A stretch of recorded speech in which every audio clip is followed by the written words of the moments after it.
Welcome back to Mzansi Welcomes the World. This is our G20 preview show right here on Hilaal TV. Of course, trade and economics is going to be one of the most talked about subjects during this G20 summit. South Africa is looking to expand its GDP growth by 3%. But of course, back home, South Africa wants to try and curb the unemployment rate, which seems to be moving closer to the 40% mark. So what does this mean in terms of South Africa trying to sort out its domestic economic challenges, but also how does South Africa address it from an international market challenge? Joining us now, I'd like to welcome Ebrahim Patel, no stranger to us here at Hilaal TV, from the Minara Chamber of Commerce. Ebrahim, always good to have you on. Assalamu alaikum rahmatullahi wa barakatuh. Wa alaikum salam wa rahmatullahi wa barakatuh. And always good to be with you, Faraz. I mean, you guys are doing a fantastic job with Hilaal, and the coverage that you're giving to this important conference, the G20 Summit happening in South Africa, is very timely and shows the importance of this particular conference, not just to the business sector, but to the wider South African society. Yeah, I couldn't agree with you more there, Ebrahim. Ebrahim, let's start off with the first question. You know, from Minara's perspective, how significant, I beg your pardon, is South Africa's presidency for local business and trade? Of course, Minara focuses a lot on local business and trade. What does G20 mean in terms of that? Let me start off at the first level is what is the significance of G20 for South Africa itself? Being the presidency of the G20 means that South Africa is playing on a global arena, on the international stage, and it's showing its relevance to not just the African continent, but actually the global sphere, and influencing both macroeconomic policies, politics, and social reform. So I think that that is a very important aspect for South Africa, is that having the seat of the presidency of the G20 it highlights South Africa's importance at a global arena and at the international stage. Coming back to your question, at the lower level for micro businesses and the business sector, I think the important part of it is that South Africa is getting a great deal of publicity, which it would not have had at other stages. And we really require this positive publicity taking place in our country right now, which shows the confidence that is in our economy. If we look at our financial situation, our fiscal policy over the last 12 months, we see the strengthening of the rand against the US dollar. We've seen inflation coming down. We've seen more investment taking place into the country. So there's a great deal more optimism and confidence around South Africa, given the current climate that we face at the global economic level. But for small businesses and micro businesses, it also means that there's a lot more interest in South Africa. There are a lot more countries visiting us. We've seen tourism figures pick up in the last 6 months. We are seeing more trade delegations coming to South Africa. And these all highlight that there is optimism in our economy. So ultimately, that would translate at the local level to the small businesses. For a lot of the small businesses, especially in the medium-sized businesses, there are growth opportunities as South Africa starts exerting itself on the African continent. And through the African Continental Free Trade Area, I think that there's a great deal more opportunity there. Ebrahim, developing economies, I think a lot of the discussion is going to be coming with regards to that. In your view, what key priorities do you hope South Africa will drive during its presidency? And the fact that developing economies really is the discussion that South Africa wants to drive, especially given that we are part of the leading pack of this global South. So I think that there are three parts that is the main focus of South Africa's involvement at the G20, and particularly it is the issues that it is driving in its presidency. The first issue, of course, is the Global South, as you've alluded to. And the Global South needs to have greater influence over global politics and international relations. And I think that South Africa is playing that very key role, as we have seen in South Africa's stance on the Palestinian and the Gaza issue, on South Africa's stance on the Ukraine-Russia issue. It's showing that South Africa has this weight to play and its relevance in bringing along the global South to be at the international arena.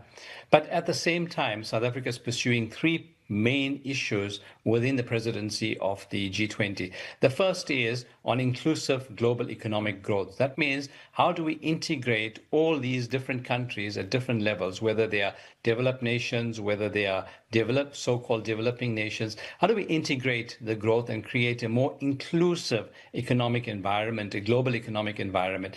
Unfortunately, we've seen with the U.S. playing its role under President Donald Trump, a far more ambitious role in the global economy, and that is impacting this need for an inclusive economic approach. The second is on sustainable growth. How do we address sustainable growth? I mean, not just in the business sector, but also in the environment, and create those platforms where we are seeing greater sustainability in the environment while increasing economic growth, particularly for developing countries who have significantly large marginalized populations, where we have a great deal of inequality and we have a great deal of poverty among these nations. So how do we lift everyone as the world is lifting? I mean, if we just think about it, the number of billionaires that have been created in the last 20 years is far more significant than ever before. And at the same time, we've seen companies that are now exceeding the $1 trillion valuation marks, and that is unprecedented in history. And very, very quickly, these companies are reaching those levels. So where it would have taken someone 20, 30, 40 years to reach billionaire status in the past, maybe 50 years ago, today you can become billionaire within 3 years or 4 years, and that is creating this huge divide in society across the globe. So I think South Africa's key focus is, how do we exert the influence of the global South? How do we create more inclusive growth, economic growth? And how do we create a more sustainable development model where everyone is taken along at the same growth rate? Ebrahim, you mentioned inclusivity. A lot of the inclusivity discussions going to be that of the small and medium enterprises within the country. Are we confident that the G20 platform can help with regards to that? Because this really is an important part of the economy, especially within South Africa.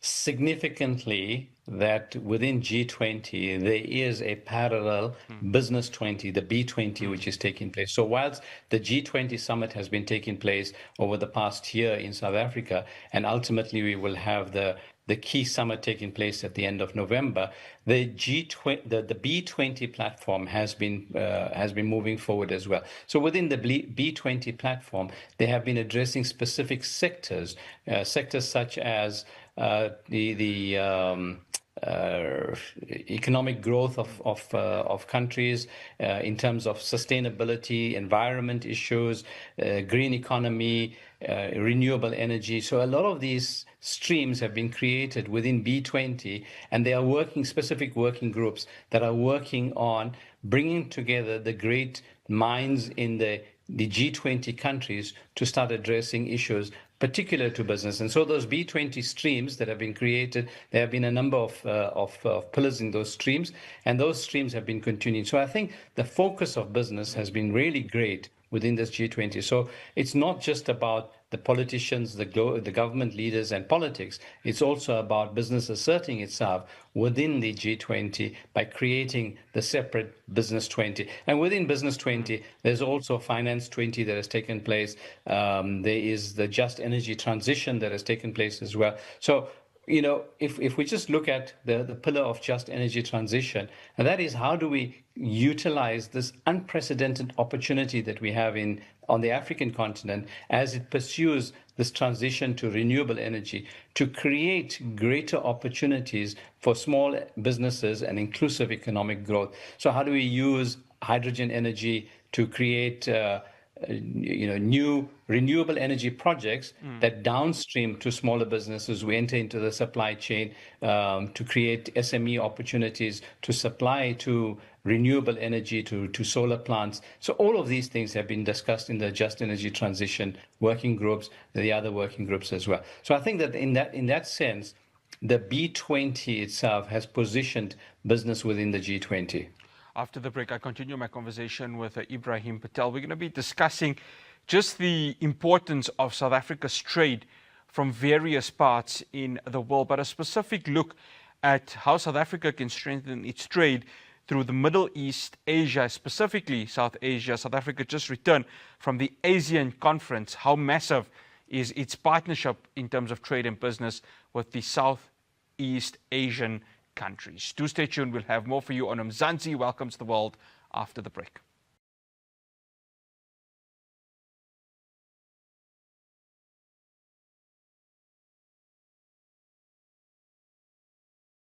Right, welcome back to Mzansi welcomes the world. My name is Firas Patel. I'm in conversation with Ebrahim Patel from the Minara Chamber of Commerce. Again, Ebrahim, shukran so much for staying with us. Ebrahim, South Africa, of course, has this long-standing established relationship with China. And through the years since the dawn of democracy, South Africa has really been developing and maintaining relationships with a lot of countries within the Middle East. How important is this relationship with the Middle East and the Asia in trying to leverage its position to strengthen trade and investment with these emerging markets? That's a very interesting question for us, and I think that there are two areas of discussion.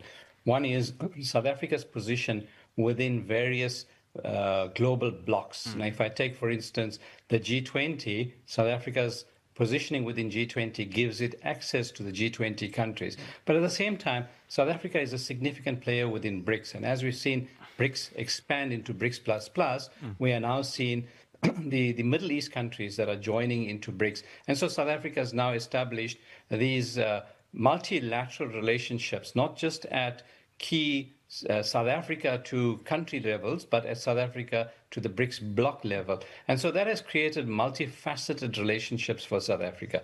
At the same time, if we recall that in 2023, South Africa was admitted as a partner to the ASEAN, and ASEAN is the Southeast Asian nations, which include Malaysia, Indonesia, Cambodia, Vietnam, Singapore, and Thailand.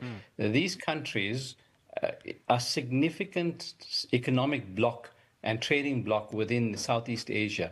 Within that, you have Indonesia, which is the fastest growing economy in Southeast Asia and probably the fourth largest in Asia. That is a significant relationship bloc that we have now created, where South Africa is the first country on the African continent to be admitted as a partner into ASEAN. At the same time, Indonesia has been admitted as a BRICS member, and Malaysia is a partner at BRICS. So we are seeing these multilateral relationships, and South Africa creating these relationships has to start leveraging them for trade purposes and economic purposes. Right now, we are using those blocks for political purposes and positioning the global south and positioning South Africa at the international arena. But I think we need to start leveraging those blocks to create greater economic opportunity. We've seen South Africa starting to trade a lot more with the Middle East. We've seen South Africa shift its trading focus into Southeast Asia. For the first time in 10 years, we've now had a state visit by our president to Southeast Asia. If you recall, last month at the end of October, the president visited Indonesia, Malaysia, and Vietnam, and it's the first state visit into that region since 2015. And I think that now solidifies the relationship that South Africa has with the Southeast Asian countries. But we need to start leveraging the economic opportunities. There's huge opportunities. Unfortunately, we are still a consumption-focused economy. That means we are focused on importing goods into our economy for utilization, but we're not focusing on the export opportunities.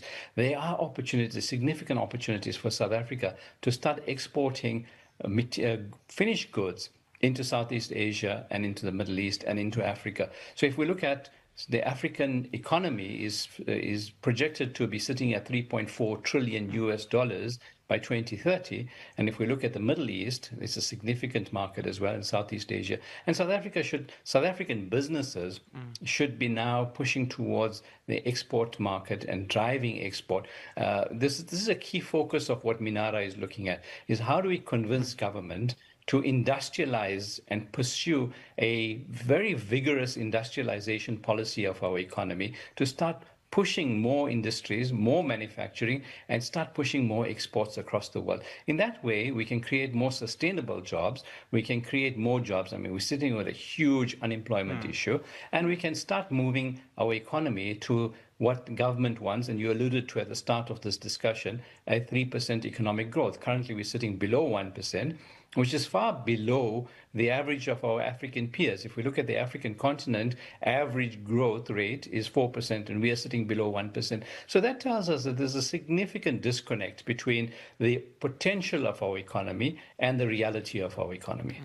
Ebrahim, we're going to touch on the 3% GDP growth, which South Africa is targeting in a bit, but I want to just keep on the discussion on the ASEAN conference, which of course President Cyril Ramaphosa attended last month. How can South Africa now leverage that partnership with especially Indonesia, the fastest growing economy in Asia, one of the fastest growing within the globe? And then, of course, you've got Malaysia, you've got Singapore, you've got this block within Southeast Asia that can offer so much. So how does South Africa say, let's take our businesses there, let's export much more at a rapid pace, and G20 allows for that to happen? Let's take Indonesia and Malaysia particularly. South Africa's got a historical relationship with those two countries. Both countries have supported the anti-apartheid movement. They were the first countries to recognize the post-apartheid government, the new 1994 government, when Prime Minister Mahathir was the first statesperson to come down to South Africa to meet with Nelson Mandela, and the significant relationships that took place between Indonesia, Malaysia, and South Africa within that 94 period. And if we look at 1994 to 1998, Malaysia was the single largest foreign direct investor into South Africa. So they led investment into South Africa. Unfortunately, the 1998 Southeast Asia financial crisis obviously forced Malaysian companies to pull back from South Africa and from their global investments. But both those countries, since 1998, have embarked on industrialization policies. And those are areas that we could learn from, as well as what do they do. So if we take, for instance, Malaysia pursued high impact manufacturing and exports. So they went into semiconductors, and today they occupy a significant position in the global semiconductor supply chain. But South Africa has the raw materials to dovetail into that chain. So instead of us just supplying Malaysia with the raw materials, we should look at the beneficiation of those raw materials and then supply to Malaysia and create that synergy and partnership. On the other hand, Indonesia pursued a made in Indonesia policy, which a great deal of raw materials was converted into goods produced in Indonesia. And one of the significant things that Indonesia has done is that they've started using the natural resources that they've had, particularly cobalt and graphite and the rest of it, to pursue the battery technology. And today, Indonesia is one of the significant players in the global EV supply chain. And South Africa can emulate those kind of policies. We can supply to Indonesia, for instance. Indonesia and Malaysia, when pursuing their industrial policies, also have a significant food insecurity where they import a lot of their food items into their country. Malaysia imports milk from New Zealand. South Africa has the ability to export milk to to Malaysia and Indonesia, has the ability to export halal beef to Indonesia and Malaysia, which are significant importers of halal beef. In 2023, the State Minister of Indonesia was in South Africa, and he alluded to the point that Indonesia was very, very interested and very keen in importing halal beef from South Africa to the tune of about 600,000 tons. And South Africa needs to start leveraging those opportunities that have been created by these dialogues and these discussions that have taken place. I'm glad to say that our halal certifiers in South Africa have now received accreditation with Indonesian Halal Authority and with Malaysian Halal Authority. So goods manufactured under halal in South Africa will be accepted within those two particular countries. So it makes it a lot easier for us to export goods. So I think that there are a number of these small little dots that have been created. And we now need to start connecting these dots to create that big picture. Ebrahim, we've got just 2 minutes for each question here, so I'm going to try and see if we can get it as quickly done as possible. 3% GDP growth, how close or how far are we in achieving that, Ebrahim? And can G20 assist with regards to that? We are very far away from that 3% growth. We're sitting. The finance minister had alluded to a 1.3% growth for this year, but we're performing at just under 1%. And I think that the last quarterly figures show that we are touching that 1%. Our inflation has come down. We've seen the currency go up positive territory, but we're very far away from that 3% growth. There's a lot more that government needs to do in freeing up the economy. The major inhibitor to our economic growth is our infrastructure, particularly our logistics infrastructure. Our ports are constrained, the rail network is dysfunctional, and roads are impacted. And so government's attention is now focused on those three areas. It's heartening to note that government recently, Transnet recently purchased almost R1 billion worth of cranes and straddle haulers for the Durban port, which has now moved the timing of goods entering into the port from a waiting time of 22 days in October of 2024 to just under 2 days in October 2025. So we've seen a significant improvement of goods coming into the harbor and the speed at which they are moved out and ships are offloaded. But I think that there's a lot more focus that we need to have on moving goods by rail so that it makes it more efficient and faster. It adds a lot of cost. And if we have a more functional rail system, research has shown that a fully functional and efficient rail system can add 1% to the GDP. So if we just move that along, we're already at 2%. Ebrahim, unfortunately, we have run out of time. Absolute pleasure having you on. Shukran so much for joining us. Assalamu alaikum wa rahmatullahi wa barakatuh. Wa alaikum salam wa rahmatullahi wa barakatuh. That's Ebrahim Patel from the Minara Chamber of Commerce. Well, that's all we have for you here on Mzansi Welcomes the World. This is, of course, our build-up show ahead of the G20 Leaders Summit that will be taking place between November the 22nd and November the 23rd. That's all we have for you here on Hilaal TV. If you've missed today's episode, you will be able to find it on our YouTube channel. From myself, Ebrahim Patel, and the rest of the team in Johannesburg, Assalamu alaikum wa rahmatullahi wa barakatuh.